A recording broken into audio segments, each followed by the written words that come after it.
So my name's Jack Milner, just a reminder, and the relevance to today is that I started working in comedy and comedy writing about more than 30 years ago now, and I'd been doing it for a while, and then I started running a touring company, and that led me to running comedy improvisation workshops.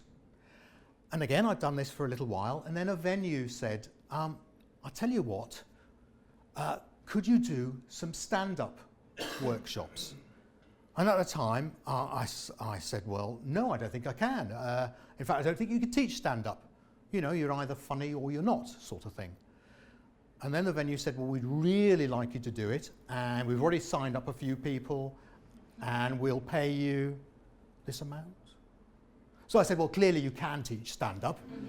And I found that I could, really, by doing three things. Helping people take away the stuff that gets in the way, give them some tools and techniques, partly to build confidence, and then make sure it was fun. And there weren't many other people doing it at the time. This is over 20 years ago. And so very quickly I was working with the National Theatre and Channel 4 and people like that.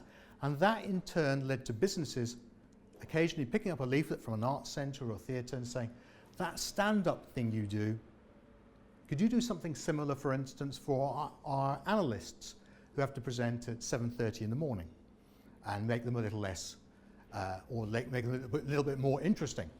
And so that's how I got started. And I've been doing it now for 19 years. And the longer I've been doing this, the more I realized the skills used in improvisation and stand-up are incredibly applicable to presentations and pitching. And I've worked with a range of organisations. I do a lot of work with agencies, but also work with banks and industry across the board. Those skills are replicable. So that means that today we will be doing a few exercises that come from that world, so from stand-up and improvisation. And as I say, I want them to be relevant and useful for you. This is my happy music, okay? This is music that I play, sometimes to myself. We need a bit more volume actually, but never mind. Just before I come on, if I'm doing a little bit of a keynote or something like that, I play this to myself and I get all excited, and then in just a moment it's going to go into.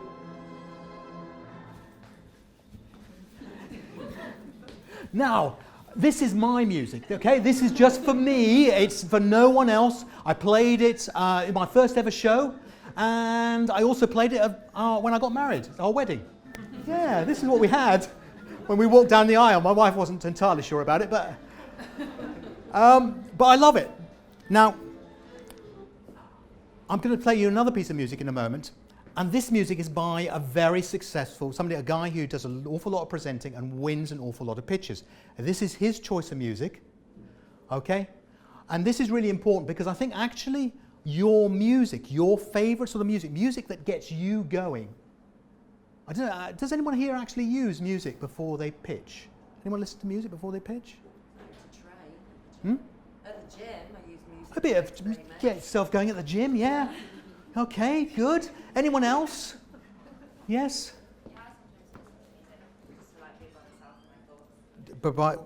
Just before pitching, any particular type that you want to share? Bit gangster rap. That's interesting because I'm not sure if this is gangster rap. I'm going to play now, but this is music that this I won't say his name because we're being filmed, but I'll tell you afterwards. But he's an MD of quite a large agency, and he wrote in a blog. This is his music. He's a chap I've worked with, lovely guy, and you just would never think. If you having girl problems, I'll go back with you, son. He's about my age. Yeah, middle-class white guy, and this is his, yeah, but it's what gets him going, okay? And he said, because when I read in the blog and I thought, oh, I'll have to listen to that, download it, perhaps it'll be just right for me, and then I thought, no, not for me. So, but actually that's going to be my first tip, all right? And what's your name? And Hannah does it as well. Hannah listens to it as well. And Katie when she's in the gym. So just try it. Let's have a look at some bad slides. All right? Now, anyone recognise, oh, in the front row, it's a bit scary, isn't it? Eh? Now, that's a genuine one. These are found by the Swiss Anti-PowerPoint League, who are a real political party in Switzerland, and they go around the world searching out and then shaming the worst culprits, yeah? Thankfully, I've never actually done this in front of a person who's actually invented one of these. So, and here's some words, yeah, you know the sort of thing, yeah, and here's some more words, and here's some more words, and here's a picture of my wife. And here's a picture of our offices, except there aren't really our offices. We just put this slide up to make ourselves look rich. These are our real offices. And this is my friend Bernard. And this is what it does to our audience. The truth is, you will always be more interesting than any slide. Obviously, there are exceptions. Yes, a nudity will usually defeat you, but more often than not, you're better off with you. So we looked at a couple of physical things. But I don't know about you, but I think mindset is the most important part of reducing nerves.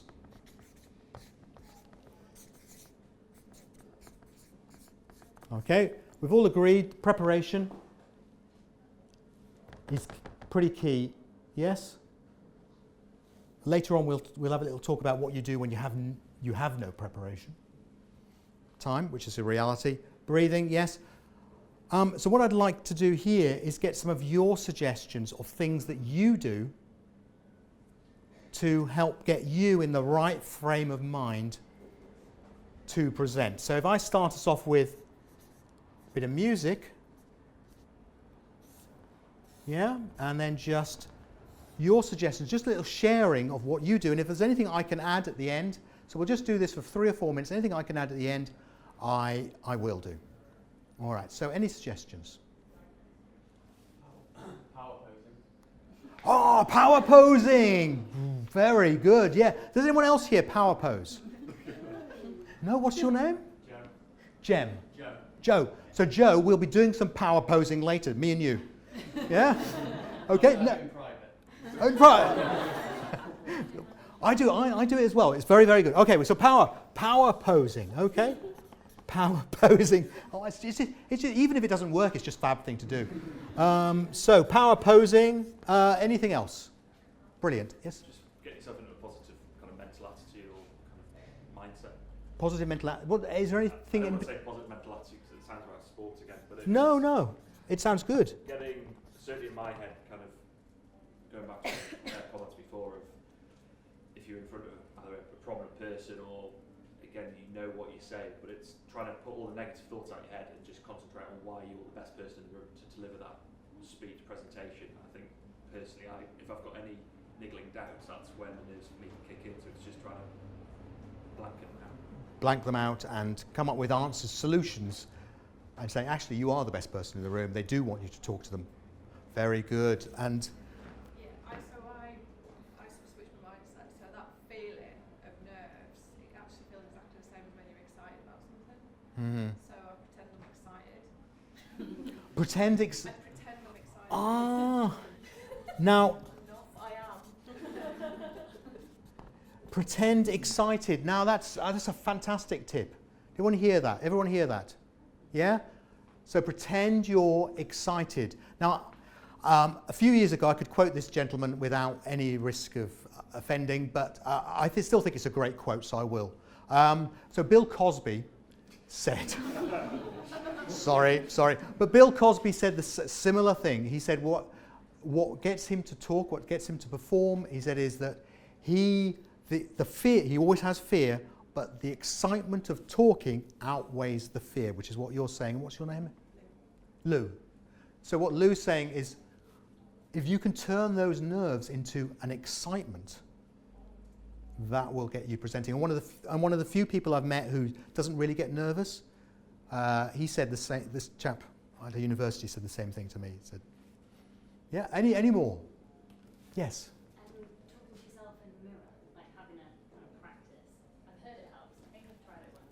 Okay, talk to the wall or talk to the mirror. Yeah, talk to mirror. Yes, brilliant. We'll do some more on that tonight. Actually, what's your name? Karen. Lauren. So Lauren, we'll come back. I'm going to come back to you in a second on that one. We had somebody else. Yes. Yeah, knowing what your line is, I find that kind of once you've got that first line out. Once you've got the first line, so the opening. So rehearse the opening and know it. Yeah, know it deep down. Because as you say, once you get, people are often nervous in the first 30 seconds, minute. Once they get going, they're absolutely fine.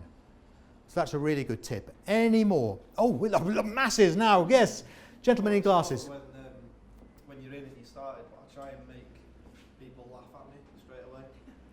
So Laugh at you with you. Yeah. So get a laugh. What's your name? Rob. Rob. So Rob, and you've got one there. Well done, Rob. Yeah, very absolutely natural. Okay, so get a laugh. Yeah. Anyone else try that technique? Yeah, there's a few nods around the room. Yes, at the back there. Yeah, you just get that. And what's it do for you and what's it do for your audience? Where there he is. Sorry. I feel like you just, when everyone's laughing for those few seconds, I suddenly calm down a little bit and then I can start talking. Yeah. And it's a bit of a connection thing as well. They look at you and they go, oh, I can laugh at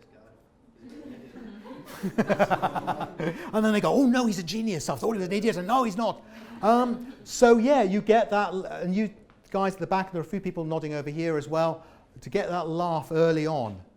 And I've seen presenters come on, and in the first 3 minutes, they're a bundle of nerves, and you're thinking, oh, hope it's going to be all right, and their shoulders are up here, and the voice isn't working, and then suddenly they get one laugh.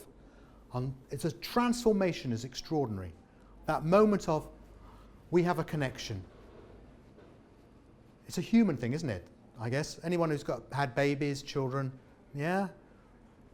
Parents desperately early on, if you've had a baby, come on, laugh! Laugh! I'm funny! And then they do the first laugh. I got a laugh, look.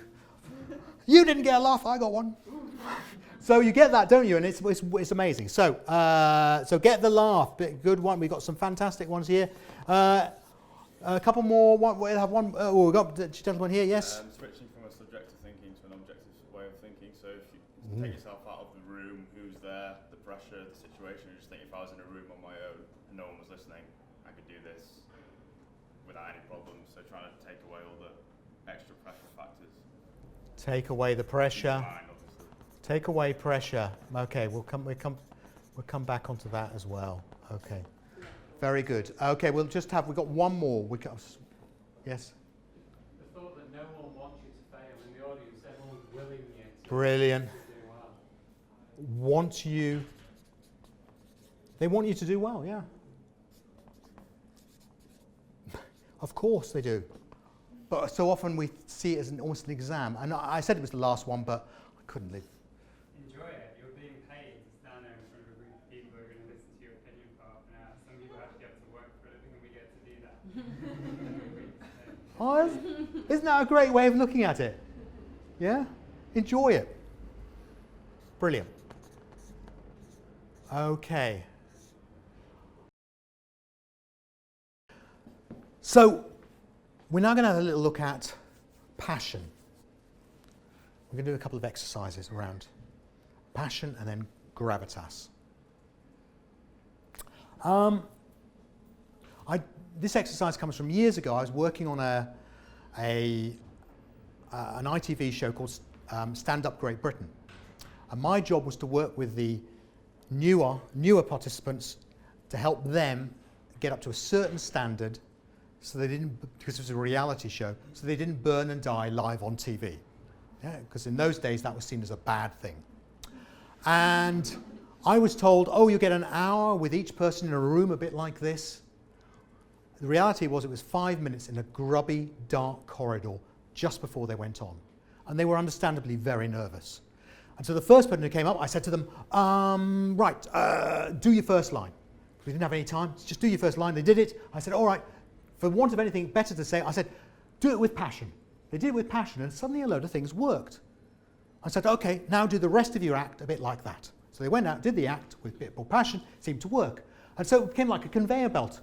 And for almost everyone, I would say, all right, do your first line, do it with passion, great, do the rest of your act like that, out you go, boom, out you go, boom, boom.